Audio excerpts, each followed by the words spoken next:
आज के लेक्चर में हम लोग फ्रिक्शन में वैसे good evening students, how are you, कैसे हैं सब लोग।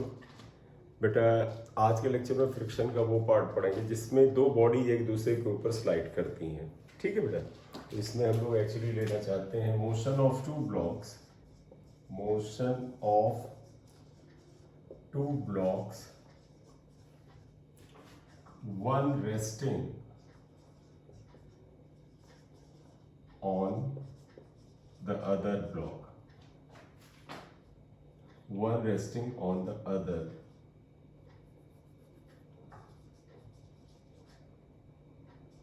block। क्लियर? तो हमें दो ब्लॉक का मोशन लेना है, एक ब्लॉक दूसरे के ऊपर ठहरा हुआ है। जैसे इसमें हम पहला पार्ट लेंगे, जैसे केस 1 ले, पहले डायग्राम बनाते हैं। देखिएगा हम ये ले रहे हैं कि ये नीचे वाले सरफेस स्मूथ ले रहे हैं क्योंकि नीचे वाले सरफेस में फ्रिक्शन होने से हमारे रिजल्ट में कोई ऐसा फर्क नहीं आता है जो हमें पहले से ना पता हो। तो ध्यान रखिएगा कि नीचे का सरफेस जो है स्मूथ है, यानी यहाँ पर फ्रिक्शन फोर्स 0। क्लियर? ये ब्लॉक बी हम मान ले लेते हैं, इसका मास m2 मान लीजिए। इसके ऊपर एक ब्लॉक और रखा हुआ है, इस ब्लॉक को आप मान लीजिए m1। ये a से हमने सिंबल डिनोट किया है। अब दो पॉसिबिलिटी होती है बेटा, एक ब्लॉक है उसके ऊपर दूसरा ब्लॉक है। इसमें हम क्या करेंगे, फोर्स अगर ऊपर वाले ब्लॉक पे लगाया जा रहा है, ये एक्सटर्नल फोर्स है, it is applied on the upper block only, और यहाँ पर फ्रिक्शन मौजूद है। तो यहाँ पर हम बात क्या कर रहे हैं, when force is applied, force को F से लिखना चाहेंगे, ऑन द अपर ब्लॉक। अगर अपर ब्लॉक पे फोर्स लगाया गया है तो क्या होगा, and friction is present between A and B. Ground और बी में फ्रिक्शन नहीं है, and friction is present between A and B. ये इसके बीच में फ्रिक्शन प्रेजेंट है। तो फर्स्ट रीडिंग ये हमारा है, या फर्स्ट केस हमारा ये। देखिएगा ऊपर वाले ब्लॉक पे सिर्फ फोर्स लगाया गया है, यहां पे फ्रिक्शन है। आप सभी को याद होगा कि जब हम इस फोर्स से इसको खींचेंगे तो यहां पर अगर ए बॉडी बी के रेस्पेक्ट में रुकी रहेगी, मतलब समझिएगा ए और बी एक दूसरे में चिपके रहे, यानी ए जो है बी के रिलेटिव आगे जरा भी ना चले, मतलब बी के रिलेटिव आगे ना चले, तो उस समय फ्रिक्शन स्टैटिक होता है। तो अगर ए और बी एक दूसरे में स्टिक रहे, ए जो है वो बी के रेस्पेक्ट में आगे ना बढ़े, तब उस समय फ्रिक्शन क्या होता है बेटा, स्टैटिक होता है। और तुम्हें पता है स्टैटिक फ्रिक्शन की लिमिटिंग या मैक्सिमम वैल्यू होती है लिमिटिंग फ्रिक्शन। तो हम पहला केस यही लेंगे कि जब ये बॉडी आगे बढ़ने की कोशिश करेगी तो ए और बी के बीच में यहाँ पर एक लिमिटिंग फ्रिक्शन लगेगा, F L is limiting friction. हम पहले लेंगे कि लिमिटिंग फ्रिक्शन एफ एल जो है वो अगर एफ से बड़ा है, तो फर्स्ट पार्ट लेंगे, if limiting friction FL is greater than equal to F। अब आप एक चीज समझिए बड़े क्लास से, अगर लिमिटिंग फ्रिक्शन बड़ा है और ये एक्सटर्नल अप्लाइड फोर्स छोटा है, तो ऑब्वियस सी बात है ये फ्रिक्शन इसको, इस बॉडी को आगे नहीं ले जाने देगा। यानी अगर FL बड़ा है तो A जो है वो B में चिपका रहेगा, और जब चिपका रहेगा तो आप इमेजिन करो ए में बी चिपका हुआ है, और अब ये पूरा का पूरा सिस्टम जो होता है एक कॉमन एक्सेलरेशन ए से आगे बढ़ेगा। तो आप क्या लिखोगे, अगर limiting friction external applied force से ज्यादा होगा तो ए जो बॉडी है बी के ऊपर सरकेगी नहीं, फिसलेगी नहीं, आगे नहीं बढ़ेगी। उस स्थिति में ए और बी एक साथ आगे बढ़ेंगे, दोनों का एक कॉमन एक्सेलरेशन होगा। क्यों एक साथ आगे बढ़ेंगे, क्योंकि यहां फ्रिक्शन है ही नहीं, तो रोकने वाला कोई फोर्स नहीं है, तो ए और बी निश्चित रूप से आगे बढ़ेंगे, चाहे जितना छोटा फोर्स हो, बस जीरो नहीं होना चाहिए। लिखोगे then A and B move together with common acceleration. और अगर आप लिखना चाहें ए, तो तुम्हें पता है एक्सेलरेशन बेटा, आप देखिएगा कॉमन एक्सेलरेशन क्या होगा, net force upon total mass, क्योंकि पूरा सिस्टम आगे बढ़ेगा तो टोटल मास आएगा, तो that would be net force upon total mass, m1 plus m2 आए। तो ये तो कॉमन एक्सेलरेशन होगा जिससे सिस्टम आगे बढ़ेगा। क्लियर? अब अगर हम इस स्थिति को और आगे लेके चले, देखो यहाँ पर ये आप फ्रिक्शन जीरो है, इसे आप यहीं पे चाहे बना दे या देख ले फ्रिक्शन जीरो है। अब आप देखिएगा इसका वेट m1 जी यहां नीचे लगेगा और नॉर्मल रिएक्शन अगर आप देखें तो इसका ये जो जमीन का नॉर्मल रिएक्शन है ये ऊपर की ओर लगेगा, आप इसे n1 लिख सकते हैं। तो फ्रिक्शन फोर्स या पहले आप देखिएगा इसका वेट m1 जी नीचे लगेगा, नॉर्मल रिएक्शन ऊपर लगेगा, कॉमन एक्सेलरेशन तो a ही है जिसको हम निकाल चुके हैं।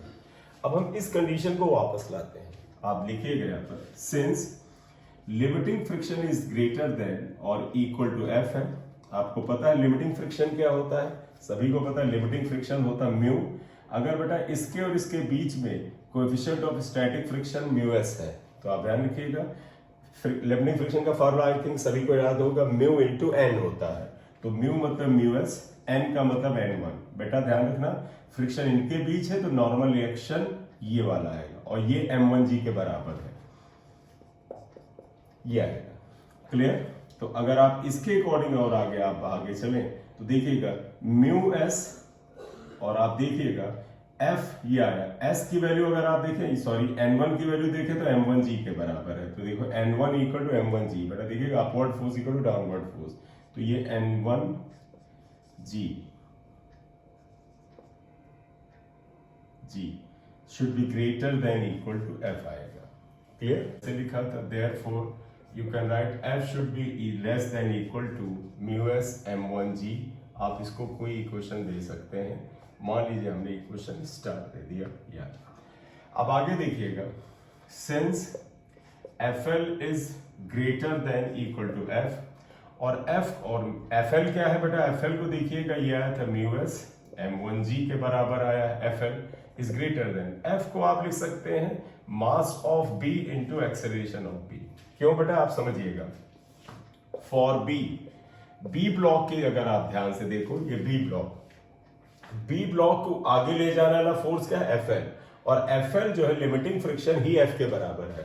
तो इसके लिए आप कहोगे कि फोर्स FL है और ये F के बराबर है, तो इसलिए मैं F इक्वल लिखूं B के लिए तो तुम्हें पता force on B equal to होगा mass of B into acceleration of B, ये आएगा। बट तुम्हें पता है एक्सेलरेशन ऑफ B और एक्सेलरेशन ऑफ A सब A के बराबर है, तो अब हम यही लिखने जा रहे हैं mu s m1 g greater than equal to m2, और एक्सेलरेशन ऑफ B और A सेम है और A की वैल्यू आई थी f upon m1 plus m2।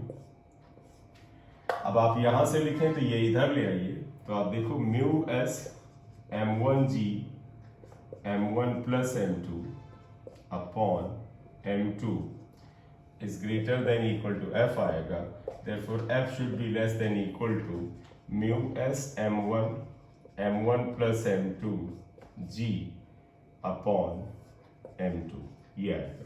यानी कि अगर आप चाहते हैं, बड़ा ध्यान से सुनिएगा बात को, कि A और B दोनों एक दूसरे में चिपके हुए एक साथ आगे बढ़े, यानी अगर आप यहाँ सड़क पे खड़े हुए हैं और आप देखें आप ये ब्लॉक और ये ब्लॉक एक साथ आगे जा रहे हैं, तो उस समय जरूरी है कि ये फोर्स जो होना चाहिए it should be either less than और equal to this. Less than और इक्वल टू का मतलब हुआ ये फोर्स की मैक्सिमम वैल्यू है, इससे ज्यादा फोर्स नहीं होना चाहिए, राइट। तो अगर आप इसे 2 स्टार इक्वेशन लिख लें तो आप इसलिए कंक्लूजन में क्या लिख सकते हैं, हेंस फॉर, देखो इसके बाद लिखेंगे बेटा, hence for m1 and m2 to move together, m1 plus m2 move together, क्या होना चाहिए, ये f की मैक्सिमम वैल्यू जो आना चाहिए, f की मैक्सिमम वैल्यू जो हो जाना चाहिए वो mu s m1 plus m2 g upon m2 होनी चाहिए, ये आंसर आता है। ये बड़ा इंपॉर्टेंट है, आप इसे ध्यान रखें। तो कंडीशन क्या बनी कि दोनों बॉडी एक साथ आगे बढ़े और अगर उनके बीच फ्रिक्शन है तो फ्रिक्शन, ये जो अप्लाइड फोर्स की मैक्सिमम वैल्यू इतनी होनी चाहिए, इससे ज्यादा ये फोर्स हुआ तो A जो होगा B के ऊपर सरकने भी लगेगा। क्लियर ये बात। अब बेटा इसमें एक सेकंड देखिए बेटा, इसमें हमने पहला केस ही लिया था, क्या लिया था कि अगर हम ओरिजिनल केस पे आ जाएं तो देखिए क्या लिया था, ये ब्लॉक है, ये मास m1 है, हमने इसके ऊपर फोर्स F लगाया और इस तरह से लगाया कि ये ब्लॉक M1 मास का जो है इसका लिमिटिंग फ्रिक्शन जो था F से ज्यादा था, तो ये ब्लॉक एक दूसरे में चिपके रहेंगे। अब इसका केस 2 ये बनता है बेटा, देखिएगा केस 2 कि if FL is less than F, मतलब ये छोटा है बेटा, ये बड़ा है। जब बड़ा है तो क्या होगा, ये वाला ब्लॉक इस ब्लॉक के ऊपर धीरे धीरे आगे सरकने लगेगा। लिखोगे then block A starts sliding on B, B पे स्लाइड करने लगेगा। तो अब अगर मैं तुमसे कहूं कि A का फ्री बॉडी डायग्राम बनाते हैं, देखो ये जो ब्लॉक A है इसका फ्री बॉडी डायग्राम बनाए, तो FBD ऑफ A अगर हम बनाए तो देखो A ये ऐसे है, देख लीजिएगा ध्यान से, A ये है, ये इसका मास M1 है, इस पर फोर्स F लग रहा है, पीछे की ओर बेटा लिमिटिंग फ्रिक्शन था। आपको सबको ध्यान होगा जब कोई बॉडी दूसरे के ऊपर चलने लगती है तो लिमिटिंग और स्टैटिक फ्रिक्शन का रोल खत्म, अब काइनेटिक फ्रिक्शन आ जाएगा। तो अब बेटा जब नीचे की तरफ पीछे की तरफ जो फ्रिक्शन लगेगा वो काइनेटिक फ्रिक्शन होगा। ये चीज फिर से सुन लीजिए, जब कोई ब्लॉक दूसरी बॉडी जो नीचे है उसके रेस्पेक्ट में सरकने लगती है तो गति में आ जाती है, तो उस समय फ्रिक्शन को हम क्या कहते हैं, काइनेटिक फ्रिक्शन कहते हैं। तो अब ये फ्रिक्शन लिमिटिंग ना होकर के काइनेटिक होगा। क्लियर? वेट M1G ही निकाल दीजिए, नॉर्मल एक्शन N1 है, मान लेते हैं इसका एक्सेलरेशन A1 है, सपोज A1 है, जितनी भी वैल्यू आए देख लेंगे। तो बताओ बेटा न्यूटन का लॉ क्या कहता है, देखो एक्सेलरेशन यानी डायरेक्शन ऑफ मोशन की डायरेक्शन में नेट फोर्स क्या है, दिस माइनस दिस। तो देखो नेट फोर्स, पहले तो ये देख लो क्या, तो N1 इक्वल टू mg, तो N1 इक्वल टू mg है equation 1। Net force equal to देखो क्या है, F minus f k. Newton ने बोला फोर्स इक्वल टू ma होता है, therefore F minus f k equal to m मतलब m1 A1, तो इसलिए A1 equal to F minus f k upon m1 आएगा। ये वैल्यू आई, चलिए इसे इक्वेशन y1 लिख लेते हैं। लेकिन आप सभी को ध्यान होगा कि बट एफ के काइनेटिक फ्रिक्शन इक्वल टू बेटा क्या होगा, म्यू के N1, हमेशा फ्रिक्शन होता है mu into normal reaction, mu को म्यू के कर देना क्योंकि ये काइनेटिक फ्रिक्शन है। तो जहां पर म्यू के क्या आ जाएगा, कोएफिशिएंट ऑफ काइनेटिक फ्रिक्शन, बेटा क्वेश्चन में दिया जाएगा coefficient of kinetic friction will be provided, kinetic friction ये आ जाएगा। और तब आप देखिए ये formula F k equal to हो जाएगा म्यू के M1G, ये आ गया। ये एफ के की वैल्यू आप यहां रखो तो आप देखो ये इक्वेशन और सिंप्लीफाइड फॉर्म में आ जाएगी। तो अब अगर आप इसमें रखें तो ये क्या आता है, जरा ध्यान दीजिएगा, देखो ये, तो आप लिखोगे देयरफॉर इक्वेशन y1 बिकम्स, ये इक्वेशन y1 क्या हो जाएगा, acceleration of A is F minus mu के M1G अपॉन M1 आ जाएगा। ये इक्वेशन नेक्स्ट आ गई y2। लेकिन ध्यान देना हमने क्या बताया था कि A चलेगा B भी तो आगे चलेगा। तो अगर हम अब FBD ऑफ B बनाए, FBD ऑफ B, आप पीछे वाले जो डायग्राम यहां बना था उसको दिमाग में रखें तो ध्यान रखना B जो था ये ऐसे ब्लॉक था, इसका मास M2 था, और तुम बताओ बेटा B के ऊपर असल में डायरेक्टली तो हमने कोई फोर्स लगाया नहीं था, तो तुम कहोगे B क्यों मूव करेगा, ये जो काइनेटिक फ्रिक्शन ऊपर वाली बॉडी पे बैकवर्ड लग रहा था यही नीचे वाली बॉडी फॉरवर्ड लगेगा। तो वास्तव में B पे इसी फ्रिक्शन का जो रिएक्शन फोर्स है वो आगे क्यों लगेगा F की, और इस वजह से B बॉडी आगे मूव करेगी। तो जरा यहाँ पर स्पेस बना लेते हैं, देखिए इसकी वजह से ये B बॉडी एक्सेलरेशन A2 से आगे आएगी। तो बताओ बेटा नेट फोर्स क्या हुआ ये, तो देखो net force equal to f k, Newton ने बोला फोर्स क्या होता है ma के बराबर, एफ के इक्वल टू क्या हो जाएगा ma, m मतलब m2, a मतलब a2, ये क्योंकि एक्सेलरेशन अलग होगा। तो एफ के को हम पता है म्यू के M1G लिख चुके हैं ऑन m2 a2, तो a2 इक्वल टू हो जाएगा म्यू के M1G अपॉन m2। इस एक्सेलरेशन से ये आगे बढ़ेगा, तो इसका एक्सेलरेशन ये हो गया y3।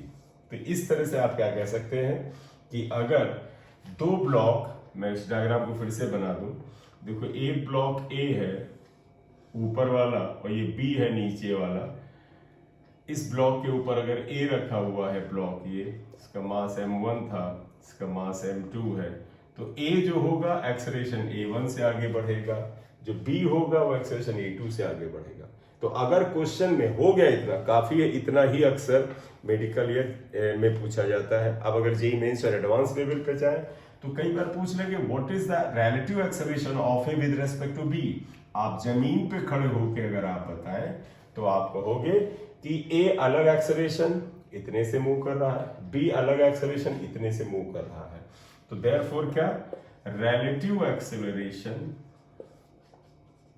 Of A with respect to B अगर आप लें तो वो क्या आएगा, इसे आप a12 कह सकते हो। a1 हम a के लिए ले रहे हैं एक्सेलरेशन a1 और 2 हम b के लिए ले रहे हैं, ठीक। तो आप इसे एरो चाहे ना लगाओ, जब कोई चीज सीधी लाइन में चलता है तो वेक्टर की इतनी जरूरत नहीं है, आ जाएगा a1 माइनस a2। आदत पड़ गई एरो की, लगा दो तो कोई बात नहीं लगाओ तो और अच्छा ये आएगा। तो a1 में से a2 को माइनस करोगे तो तुम्हें रिलेटिव एक्सेलरेशन आ जाएगा। बस सीधे वैल्यू रख देते हैं, ये था f म्यू के m1g अपॉन m1 और माइनस a2 जो था म्यू के m1g अपॉन m2। ये relative acceleration of a with respect to b आएगा। इसको इक्वेशन y4 रख लो। इसका मतलब क्या हुआ बेटा, a भी आगे जा रहा है, b भी आगे जा रहा है, आगे a का एक्सेलरेशन यानी a का एक्सेलरेशन b के रेस्पेक्ट में इतना होगा। अब इसमें कई बार क्वेश्चन बढ़ा देते हैं, वो क्या कहते हैं कि अगर b ब्लॉक की लंबाई कुछ l है और ये a जो था शुरुआत में यहां रखा था, मतलब ये ऐसे बताएंगे कि a was initially kept here, जैसे a शुरुआत में यहीं रखा था ये तो a was kept here। तो इनका मतलब है कि a अगर इतने एक्सेलरेशन से आगे बढ़ रहा होगा तो धीरे धीरे ये आगे बढ़ता जाएगा और सरक करके गिर जाएगा। तो अगर ये पूछे कि ब्लॉक बी की लंबाई l है, then after how much time a will fall down from b। तो अगर ये पूछते हैं कि a कितनी देर बाद b पर से गिर जाएगा, तो इसके लिए केवल हमें रिलेटिव एक्सेलरेशन की जरूरत है। तो अगर हम यहां पर लिखें if l be the length of mass, length of ये ब्लॉक लिख लो, block b, then after how much time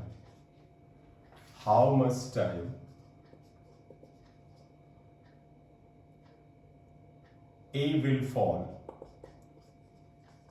from b पर से कितनी देर में गिर जाएगा।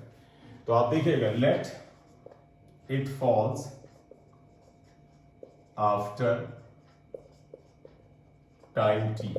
अगर मान लीजिए टाइम t के बाद गिर जाता है, तो अगर ये टाइम t के बाद गिर जाता है तो ये आप ये इक्वेशन लगाओ। देखो आप इसमें ऐसा मानते हैं कि इसकी इनिशियल वेलोसिटी 0 रही होगी, धीरे धीरे ये आगे बढ़ता जाएगा क्योंकि इसका एक्सेलरेशन थोड़ा ज्यादा है, अगर कम है तो भी कम होगा तो पीछे गिरेगा। तो उस समय यहां से बताएंगे कि ए शुरुआत में यहां है, बताओ धीरे धीरे पीछे कहां गिर गया, यहां पर ही आएगा। लेकिन होगा नहीं क्योंकि ए पर ही फोर्स लगाया गया है, तो ये चांस नहीं है कि बी आगे निकल जाए। जब ए पे फोर्स लगाया है तो ए ही आगे जाएगा क्योंकि बी अपने खुद के फोर्स से आगे बढ़ नहीं रहा है। तो फाइनली अगर ये यहां रखा है, इनिशियल वेलोसिटी 0 है, ये लंबाई अगर l के बराबर है, तो ये कितनी देर के बाद गिरेगा। तो आप इक्वेशन ये लगा s equal to ut plus half at square. s की जगह बेटा ये लंबाई लिख दो क्योंकि इतनी दूरी तय करेगा, u की जगह 0 लिख दो प्लस हाफ, a की जगह a12 लिख दो, ये acceleration of a with rest t square. तो देखो ये 0 होगा, ये 2l आ जाएगा, 2l upon a12 equal to t square. तो t equal to under root 2l upon a12 आता है। ये टाइम आएगा जिसके बाद ये बॉडी यानी ब्लॉक ए बी से नीचे गिरेगा। ध्यान रखना ये जो एक्सेलरेशन a12 है ये आंसर आया, ये वैल्यू हम यहां से उठा के यहां रख करके सॉल्व कर लेंगे। क्लियर। तो ये इंपॉर्टेंट पार्ट है, डिफिकल्ट थोड़ा सा कभी कभी लगता है जब हम शुरू में कम थोड़ा पढ़ें, इसलिए 2-3 बार रिवाइज कर लो। और जब भी चैलेंजिंग बढ़िया क्वेश्चन बनता है, वो चाहे जेईई मेंस हो या और किसी में हो, नीट में हो, तो ये यहाँ पर पूछा जाता है। ठीक है बेटा, एक बार पॉज करके अच्छे से देख लें। ठीक है, थैंक यू।